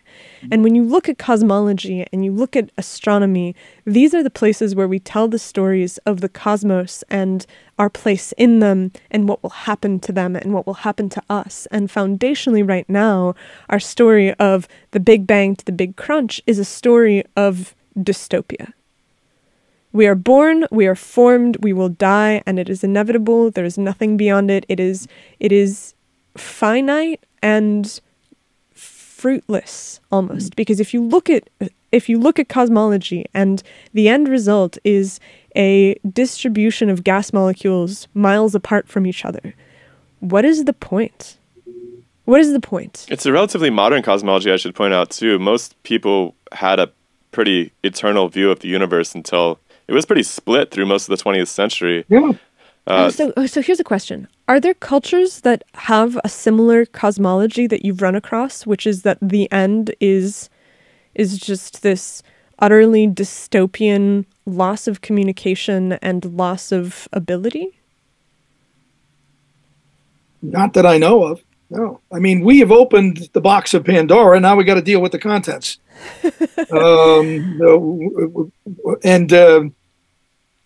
Yeah, it's not. We're not having fun. I mean, it's not. We don't like the result. Did you just open his? We're not having. We don't like the results. We'd like. I think we'd like to have ourselves be at the center of it, the center of that story, and we're maybe working on trying to devise a story where we end up with this being a story about us. It may not be a story about us being our species. It may not even be a story about all of the species on Earth. If you look at the time scale, I mean, you go back to the Cambrian event was not that long ago. It was a while ago, but not in terms of the length of the history of the world, the Earth, or the solar system. So I don't know how to get out of this bind, and I don't think talking to a philosopher is going to help either. Because if you want to find the answers, you have to mess with the material. You have to deal with it in your laboratory, out in nature, out in the open. We have to have the Webb telescope. We have to do all that stuff, you know. But it's such a short period of time that we've experienced all of this. I wrote a little essay about the Webb. I was invited to do this at a little consortium at Johns Hopkins, and what the Webb telescope, WEP telescope, has given us. And I thought about Galileo's telescope, which was another big deal, called it the optic reed, R-E-E-D. I like that. Think of a clarinet that you blow through. Here's something you look through with your eye. And it's interesting that, my point here being how short a period of time we've even been thinking about these things, a mere 400, 500 years. When he brought that telescope to the University of Padova, where he taught, there were all of the professors looking at this thing, this optic reed, who didn't want to look through it. Cesare Cremonini, who had tenure, was the leader of the pack. He didn't want to look at it. He said, because it will distort what you see. Now, we can look at Cesare and say, what a fool he was not to want to look through the telescope. Why didn't he want to look through the telescope? It's interesting. People don't seem to ask this question. Few people did. If you lived in the time of Galileo, the theory of vision that you understood as being true would be based on Lucretius' De Rerum Natura, on the nature of things. He was a Roman writer, 1st century AD, whose theory of vision was that it was a two-way process, not a one-way. In other words, you don't look and gather the beams of light that come into your eye, into your pupil, and your retina, go to your brain, that come from that object, but rather all the objects in the universe constantly shed films of themselves. Flimsy films is the translation, actually flimsy films. So if I'm looking at my water bottle and seeing the name on it, I'm actually witnessing these films that are continuously emanating from that thing, replicas of it that go out to all points of the universe. When I choose to look at it, I engage my soul, which is in my chest, not in my eye, but I actually look through the eye, which sends it to the chest. I engage my eye with those films. It's a two-way thing. I'm participating and so are the films. Cesare said that if he dare look through that telescope, he'd be putting this piece of glass between his eye and the object in the universe that was emanating flimsy films. Those flimsy films would go splat right on the surface of that glass, and you wouldn't be seeing what that object is. It would be distorted. After I finished that essay, I understood why Galileo was shunned using a magical mumbo-jumbo piece of equipment, but it also hurt me because my mother's maiden name is Cremonini. Same as the doubting astronomer. So I've been in a depression since I wrote that. I'm just joking. But imagine that I am possibly related via DNA to an astronomer who shunned Galileo's idea. That ought to ruin your day for you if you're me. But true story. I think it's still happening. But my point, I hope, is well taken, is that do we really know what we're doing? I mean, we've only been indulging in this explanation business since the Enlightenment, and can you imagine a professor not looking through a telescope? I mean, that's like somebody not wanting to look at your biological experiment with the planaria. You know, you can't do that. You cut that planaria, you'll destroy the world. Well, I think it is still happening, though. I mean, there's very bizarre data coming out of James Webb, and it doesn't fit into the standard lambda CDM business very well. And honestly, the entire Big Bang model has serious problems right now. I don't know if, well, there's crazy stuff happening. It's basically the whole Big Bang idea is the tower is founded on two pillars, basically. There's three, I guess, but there's this CMB is a huge one, and there's big problems with that lately, particularly with regard to our motion with respect to it, the subtraction of this Doppler effect. I mean, the polarization and anisotropy. It's really crazy right now, and I've talked to a lot of astronomers about it, and very few are forward-thinking enough. There are some, certainly, that are working on a newer cosmology, but it's not... Yeah, there's people who don't want to look through that telescope, is all I'm saying. I've met a few of them, so... You got a good point, yeah. It's a similar situation, but that's the way science goes. I mean, what we think is the absolute truth at one point, it then turns out to be questioned. And when I started teaching, even an idea of how long ago it was, the steady state theory for the origin of the universe was right up there with the Big Bang. It was the universe is infinite in age. Fred Hoyle was a big deal, and that was his theory, and along with others.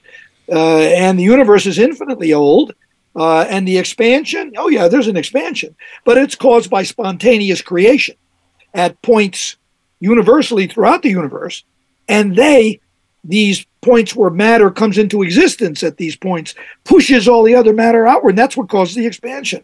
So what's the problem? And then along came the quasars. It wasn't just the redshift, it was the quasars. Here is something at a great distance, and it's not like something that's nearby. Therefore, we're looking in the past as we look outward, and there's something different about that. So therefore, the universe is evolving. It's changed. It's not steady state. It's not the same thing forever. I like the raisin bread analogy, where you take a volume of raisin bread.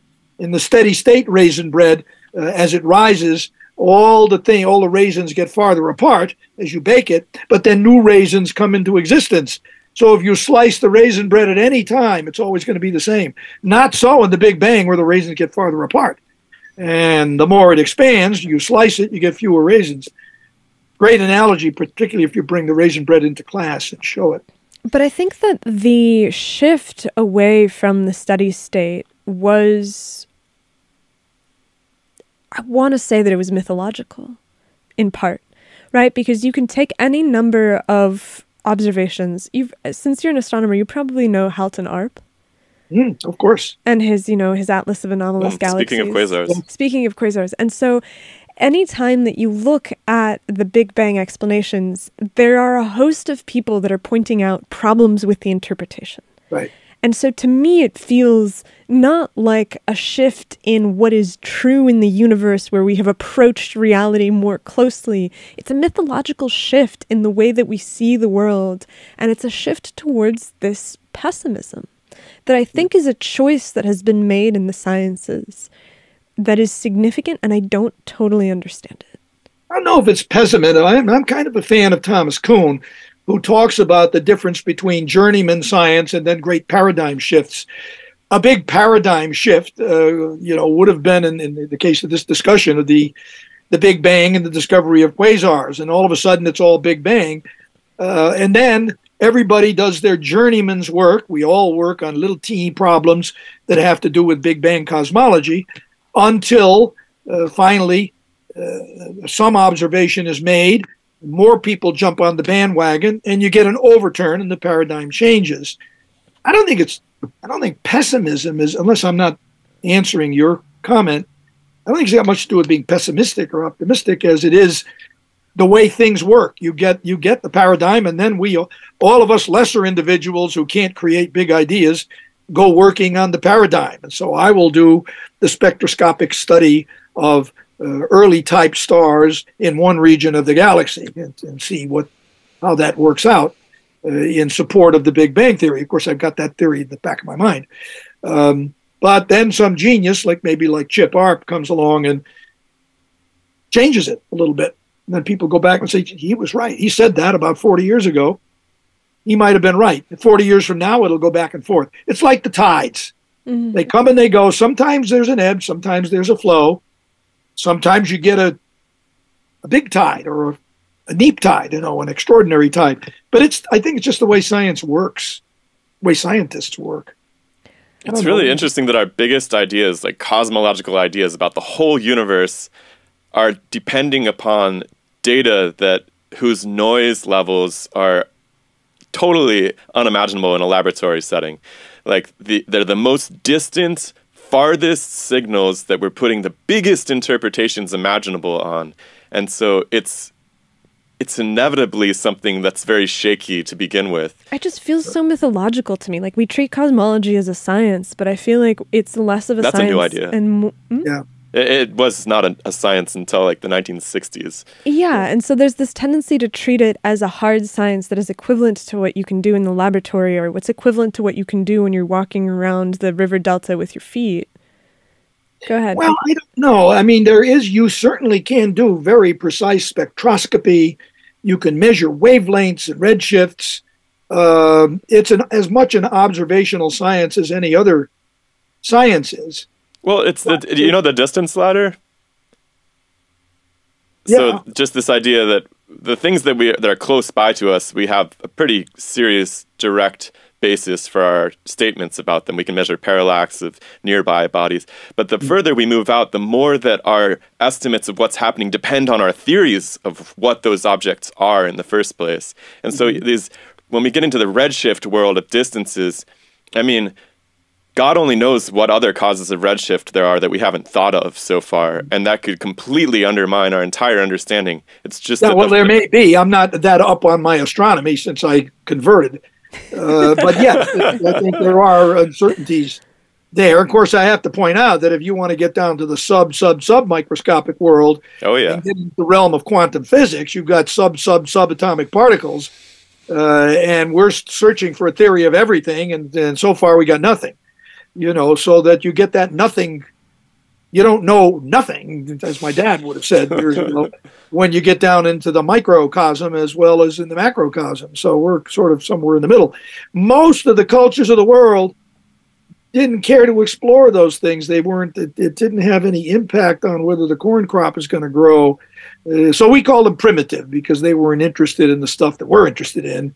It's too bad they weren't enlightened. And we feel sorry for them. So what do? We colonize them and we educate them, so make them like us. And that gets us back to square one again. It's all about us. Yeah. So is your fundamental advice to future scholars something like pay attention to how your own culture is influencing your conclusions about nature? Well, I mean, it's do your job and do it well. But I think that I wish that we've all become so parochial in our own disciplines because they're so specialized, and we don't have time to see what goes on down the hall or in the next building. I know this because I taught in a small liberal arts college. Fortunately, some of my best friends were humanists and the political scientists and other things, so I got a broader education. But I would say that in the case of my writing a book, Aliens Like Us, Extraterrestrial Anthropology, what I'm trying to suggest is the study of cultures other than our own, terrestrial other, with a capital O, is relevant to speculating about extraterrestrial intelligent beings and what they would be like. It's relevant. That's the only reason why I wrote it. But of course, I had to include chapters on biological evolution, cultural evolution, what life is, the definition of life to begin with, so I could acquaint my readers. And I always like to write for the educated lay reader and not have it be so specialized, even though I've got 400 footnotes in the manuscript, to try to make it at least so that it's understandable in a broader culture. But yeah, I mean, that's why the only reason why you would write something is that nobody said that before. And maybe I'm crazy, but let me get it out there. Well, I got past the referees who reviewed it, they seem to think let's try this. It's something different. And even when I started out, I thought, God, not another book about aliens. I don't want to be in that category. But I don't think what I'm saying is. I think I talk about Columbus and contact, and I talk about, the visit to Captain Cook to Hawaii and how that's relevant to the way people treat each other from different cultures. And, my Western habits certainly come through when I look at myself in the mirror. Hard to escape that straitjacket. I just sent the manuscript in. Maybe the end of the year, beginning of next year, I suppose. I don't know. But yeah, we both. You guys asked pretty probing questions, I have to say. Yeah. I stayed longer than I planned. I just looked up the clock and it's almost 3 o'clock. So. Yeah, we'll let you go. I really enjoyed the manuscript that you sent us. We both really we found it. Yeah, we found it to be a really fun book to read. It reads very quickly, and I think that's very, very well written for how dense it is. You carry the reader along really well, and I appreciate that. It was not easy. It took 9 months to get it through the readers, and one reader just put it down somewhere and forgot, which really annoyed me because when I'm asked to do any kind of review, I usually do it right away. Yeah. So I was really annoyed with whoever that person is. He's anonymous, but I'm going to hire a detective to find out who he was. But I enjoyed doing it, and I still spend my time trying to make sense out of the world, going from one discipline to another. And it's a strange world for me because I was an astronomer until I was about 30 years old. And then all of a sudden I encountered anthropology and I end up with a chair in anthropology, which doesn't make sense because I never took a course in it. So it's actually quite inspiring for people who are focused on interdisciplinary stuff.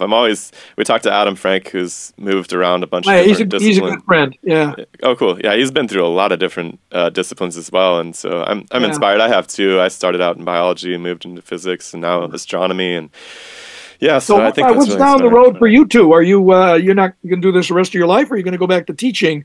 I gather you left teaching for some reason. You wanted to go to a I still teach. You do what you do very well. I looked at some of the people you've had on, and I commend you, and you're pretty good at shaking people up a little bit. Thank you. Yeah, we'll still teach to some extent, and so much as it makes sense and it's interesting and teaching us something.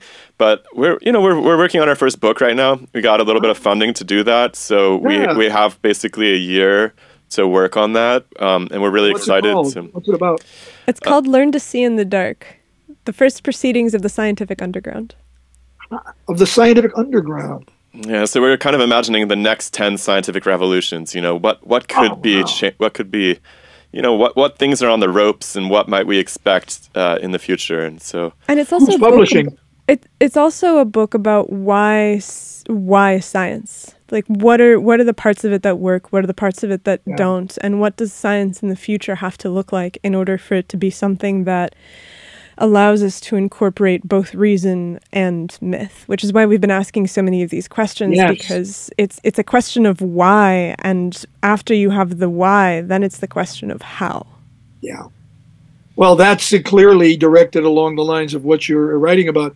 Who is publishing that? Actually, so far we've just been funded by a wealthy donor. So actually an emeritus professor. Wonderful. And so we're shopping. We're shopping it. Yeah. But wow, that's great. Well, you're purposive. You have a direction that you're following, and I think it's wonderful to spend time with you. And I'll have to go back online and finish my Carballo lecture. I only got halfway through it. So. All right. Yeah, well, thank you so much for giving us your time. And yeah, it's hopefully a very unique perspective. We haven't had an archaeoastronomer on the show, and I really I hope. didn't talk about that. I didn't talk about much of it. Well, we've talked about astronomy, and we've talked about archaeology, and Yeah. yeah. I mean, I'd love to talk to you some more if you have time down the road. I know you're a busy man, but you know, I feel like I could talk to you forever. So consider it. Consider coming back sometime. And Thank you.